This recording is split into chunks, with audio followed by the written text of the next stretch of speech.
fraudulent and deceptive business practices. That is what is being alleged in a class action lawsuit against a huge coin and precious metals dealer. Let's explore.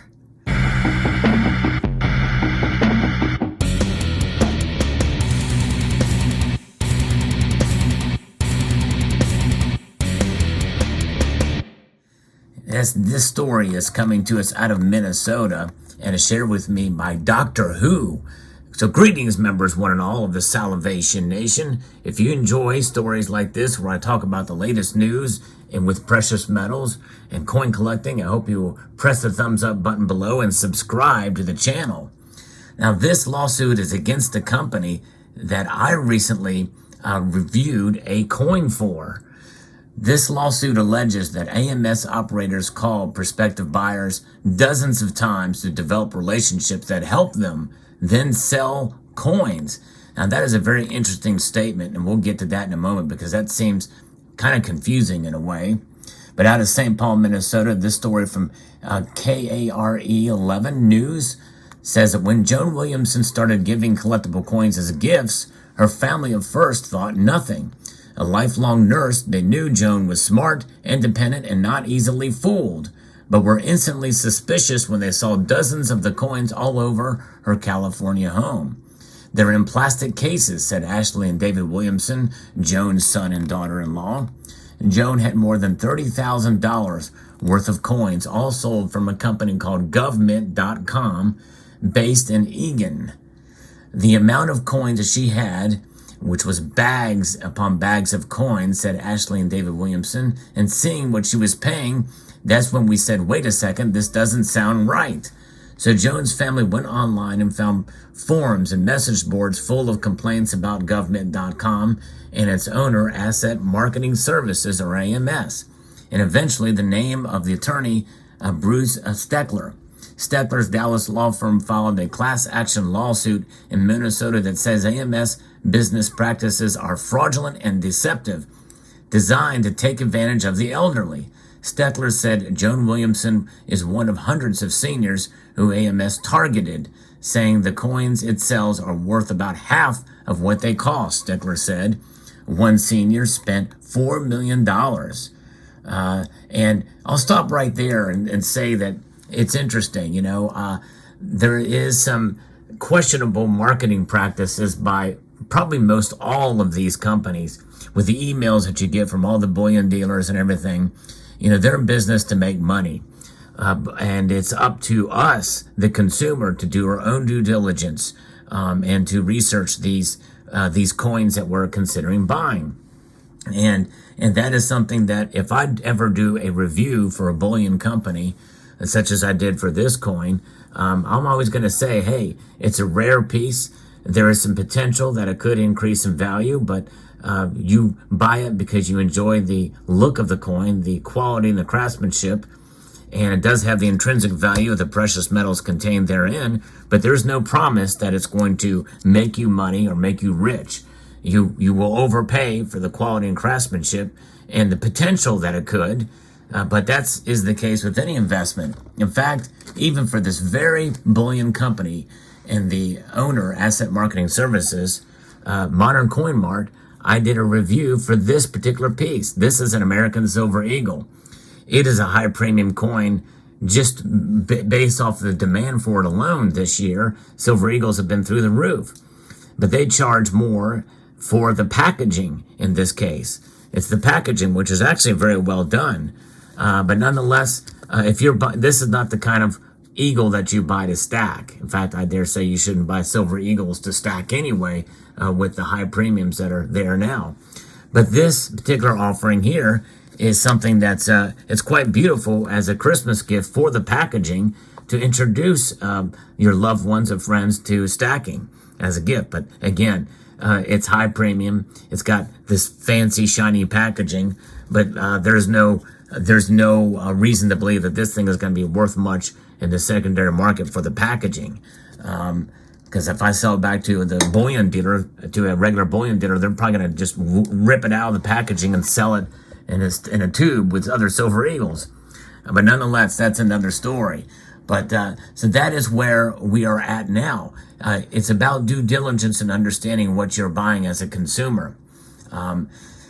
The article continues, they're certainly not a good investment, said Steckler. Too many elderly people are finding their life savings caught up in these commemorative coins that have little or no value, less value than what they're being purchased for. Now, that's a very general statement. I think in the sense, most of the time, that's right for a lot of these modern bullion coins. Some of these you may have never seen before. And we don't know what they're worth in the secondary market. It may be all over the place. You just don't know. It's very subjective, and it's very timely too. A lot of these modern coins,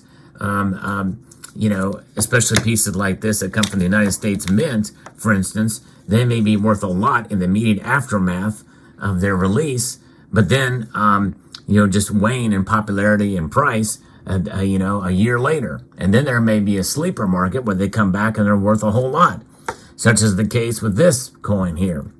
This coin has done very well in the secondary market. So it's a hit or miss. It just depends on what the coin is. In reality, that's really the bottom line. And you don't know. And there's a potential that it could be. And it just depends on when you buy it and how much you pay for it as to what it will be worth down the road in the secondary market.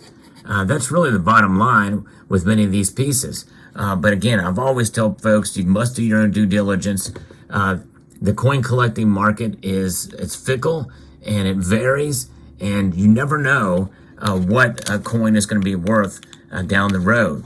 I think probably it's safe to say that most of these coins, most of the time, don't do very well in the secondary market.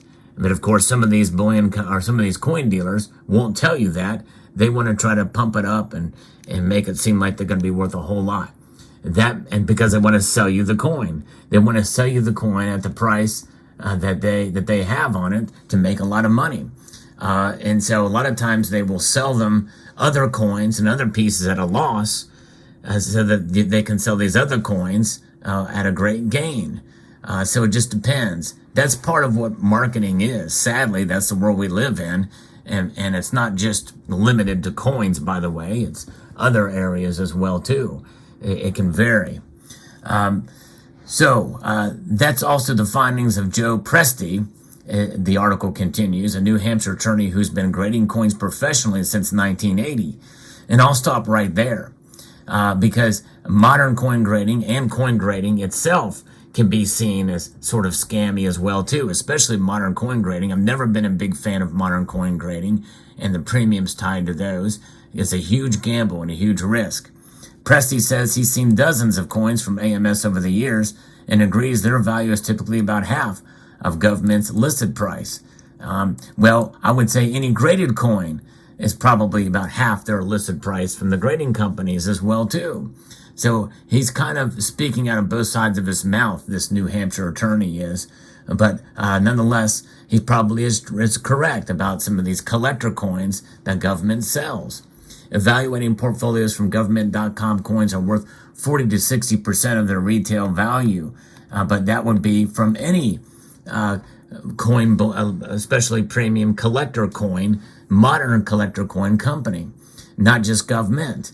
The lawsuit alleges AMS operators called prospective buyers dozens of times to develop relationships that help them. Now let that sink in. They're admitting right there that they have developed relationships that have helped them then sell the coins. So it's interesting that they include that bit of an admission in this. It says AMS never told buyers about the coin's true value, instead claiming their return could be 400%. Now, could is the operative word. It means that there's a potential. It could, but it may not.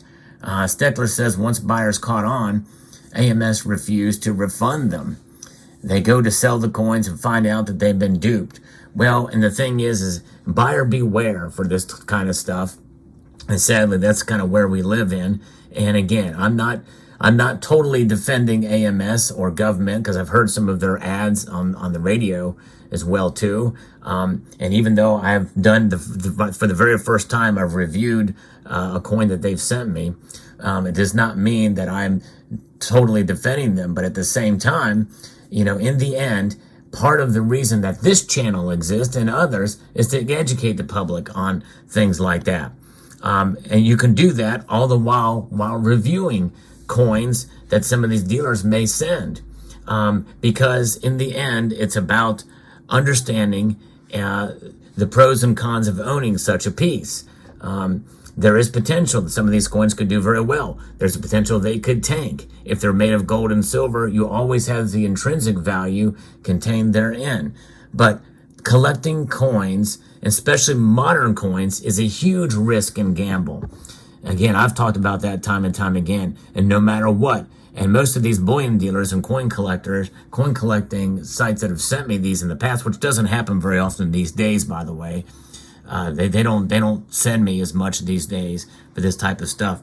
But even as such, they know that this channel is going to give it to you straight about the supposed potential or not for these coins. I'm going to be displaying them to show you that they are beautiful, especially well crafted like this coin, very well crafted on all fronts, but to not expect that you're going to get a return down the road.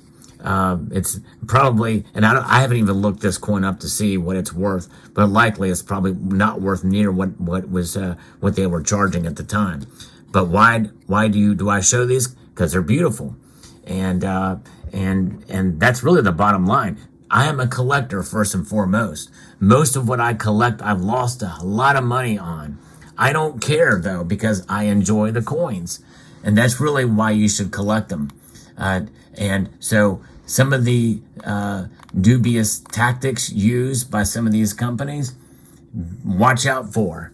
Even if it's from a company that I reviewed, if there's a certain people that do call you and they are pushing this thing, just know in the back of your mind that that's the sales tactics.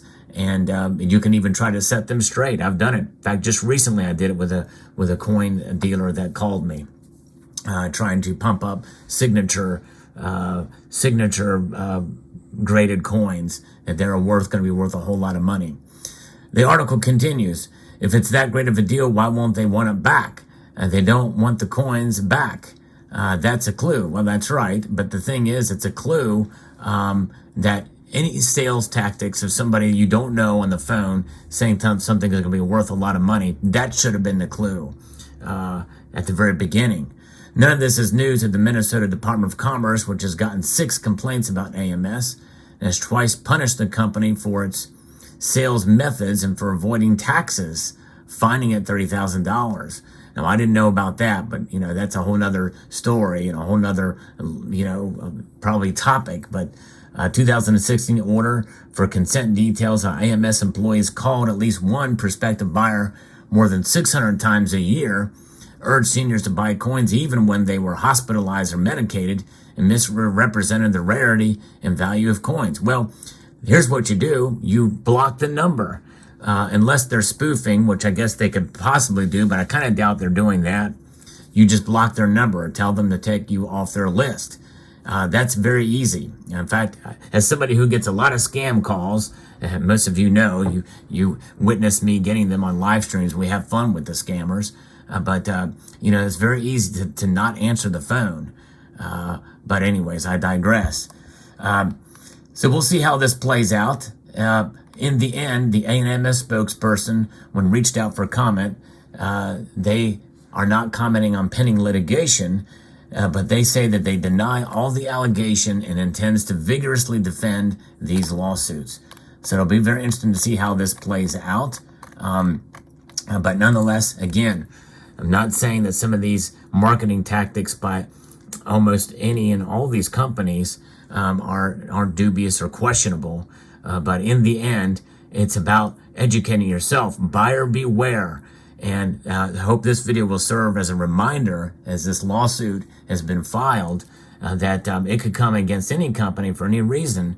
But there may be a company you do business with, or maybe you as a channel may have reviewed some of their coins. When you hear news like this, do not be afraid to talk about it, because it's about educating. In the end, and these bullion companies know, that have done business with some of our channels, know that our first and foremost mission is you, the public. the people who are stacking and collecting. Our interest is in you. We have your interest in mind with the content we create, no matter what. There's no business relationship that can come between us and you, the viewer. And so keep that in mind. These companies know that. And so do your own due diligence with anything and everything, no matter what you hear on this channel or other channels, or from any marketing strategy from any company you hear on the radio, television, magazine, and what have you. In the end, it's about your financial well-being, and that's really the bottom line for stacking. But it can go for collecting too. It's okay to enjoy some of these coins, but to understand you probably are not going to get back what you paid for these pieces. You buy them to enjoy them. So there you go. Let me know what your thoughts are in the comment section below. I'd like to extend a multitude of gratitude to you all for taking the time to watch, and encourage you to please rate, share, comment, and subscribe.